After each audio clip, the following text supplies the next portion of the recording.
Alexia Thainara came through for us as a minus 235 favorite last time around, and I'm very happy because that's what Lock of the Night plays should look like. Dominant, decisive, and without a doubt, the fighter that should have won that matchup, and that's exactly what we ended up getting with Thainara, and I'm very happy that we cashed her there.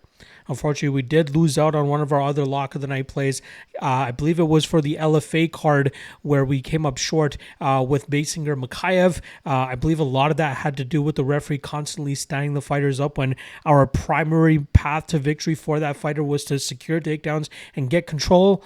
So we kind of had to, obviously took an L there. So taking a little bit more of a back step than I'd like over the last couple of weeks now. That brings our record to 47-31 on the year for minus 9.19 units and a minus 2% ROI.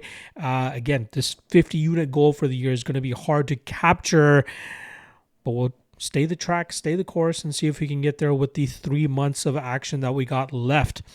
Also, this is the Lock of the Night candidates, top 3 Lock of the Night candidates for UFC 320, and this is a very chalk heavy card. There are 10 favorites over minus 250 out of the 13 fights that currently have odds. We also have the Atiba Gauthier and Tristan Vines fight that is still yet to be, put up by the bookmakers. And I can almost guarantee that's probably going to be chalky as hell too. So make it 11 out of 14 fights that are way high or that are higher than minus 250. So hard to really get a good value Lock of the Night play here. So the 3 that I'm going to be throwing up to you guys here, chalky.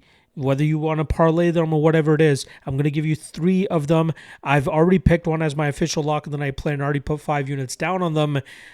So it's just up to you. And last thing I want to mention, you guys are going to get sick of seeing me wear this Blue Jays hat because playoffs are just about to begin for the MLB and we are doing great. Obviously won the AL East there and hoping that they can continue on this and get over there to the World Series and hopefully able to notch that as well. So pretty much every segment and podcast that you'll see me on where I'm not wearing my pug, I will be wearing my Blue Jays hat. So get used to it, at least until the Blue Jays win the whole thing or get eliminated. We'll see what happens.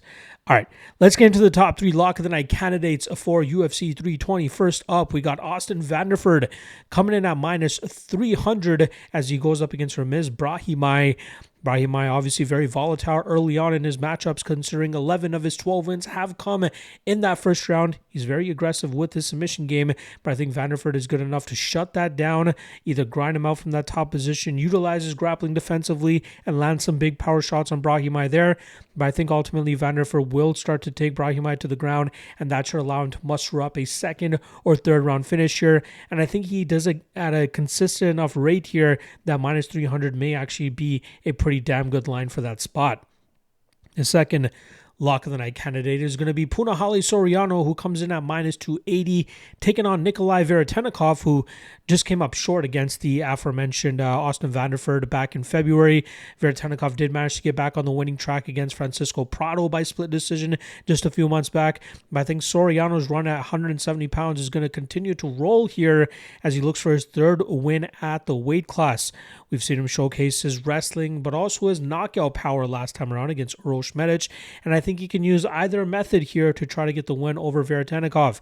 Veretennikov could be competitive for the first round or so, but I expect the power and pressure of Soriano to start catching up to Veretennikov, leading to Soriano either getting that knockout or what I think will happen will probably grind him out to a decision victory, but I think he does a good enough rate to be considered a Lock of the Night candidate. The third and final Lock of the Night candidate is going to be Patchy Mix, coming in at minus 300 against Jakub Wiklax, who makes his UFC debut after defending the KSW bantamweight title a few times. He comes into the UFC now after signing with the promotion earlier this year. I know a lot of people are cold on Mix after that very measly debut that he had against Mario Bautista earlier this year, but I think that was a shell of what Mix is actually capable of. I'm a guy that chose to fade Mix last time around and cashed out because of it, but I feel this is a very winnable matchup for him to go out there and really cause Wiklax some trouble. Mix is just a much better version of Wicklax. There's both these guys are grapple heavy fighters, but Mix better wrestling, better BJJ, better control, and whether that lines up with him getting a submission or grinding this out and winning on the scorecards, I feel pretty damn good that Mix should be considered as a lock of the night candidate. Again, only one of these could be the lock of the night candidate, and again, it's a very chalky card, so bear with me if you will. So make sure you guys check out the MMA LOTN Patreon page if you want to find out which one I went with, or just try to guess in the comments section below. All right, I'll be back later today for the chalk or not segment for UFC 320. It's not looking like I'll be able to drop the PFL breakdown today, but I will do my best. Otherwise, I shall have it out for you guys by Thursday afternoon. Don't worry, I got you guys covered. All right, I'll see you guys again later today for the chalk or not segment. Peace.